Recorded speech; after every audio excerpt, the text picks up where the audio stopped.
Hello, welcome. I've been in front of the camera for quite some time now, as you'll probably have seen if you followed along on my channel. And there's a few reasons for that, which I want to get into, because with this video I kind of want to do like a small life update of what's been going on in my life. This whole past year I haven't really flown that much, and there's a few reasons for that. But before I go into anything, I just want to point out that life is going really well for me right now. Life is really good. If we backtrack a little bit back in time, after I was in Gmunden and after I climbed up on that mountain, which was my last video about, that was the last time that I was flying in an airplane since, well, basically June, July of this year. Well, first of all, what happened after that was that only about a month later in November, I went to Japan, Osaka, for 10 days. It was my second time in that country, and I just have to say I truly like Japan. I love the cuisine, I love the culture, I love the language even. I'm starting to study it right now. So while I was in Japan, I was kind of debating if I wanted to join a new industry or not, and I was thinking of joining the airline industry. So basically after I came back from Japan, I contacted my old flight school and inquired about an ATPL theory course. I paid for that and I started studying. I studied almost daily with the software that was provided with it. But with time, I have to say that doubts were settling in. If I truly want to do this, if I want to continue on doing it, and if I truly want to spend the money that is necessary for the IFR training and the commercial pilot in order to get my commercial pilot license with a frozen ATPL. Why doubts were settling in, where I have currently a very stable job with very good pay. And the even better news are that I'm going to start a new position next month. And with the new position, also an increase in pay will be happening. I want to continue in the current profession that I'm in right now. With airline industry, I mean, I did hear that in Europe alone, over 100,000 pilots are being sought after until the year 2042. This is based on a document provided by Boeing about new airplanes being ordered, as well as all the pilots starting their retirement. After Japan, because I've started with my ATPL theory studying, I've decided not to fly.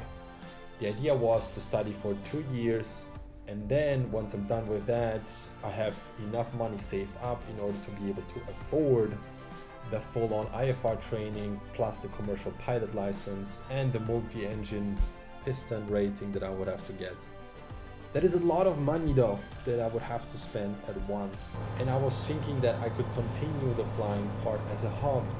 Without settling in, I've decided to no longer continue my ATPL theory course, and in the time frame that I've not flown, my single engine piston rating has expired, so I had to retake a flying exam with a flight examiner. And I can only say that doing that flight definitely made me a better and safer pilot, as well as studying for my air traffic pilot license.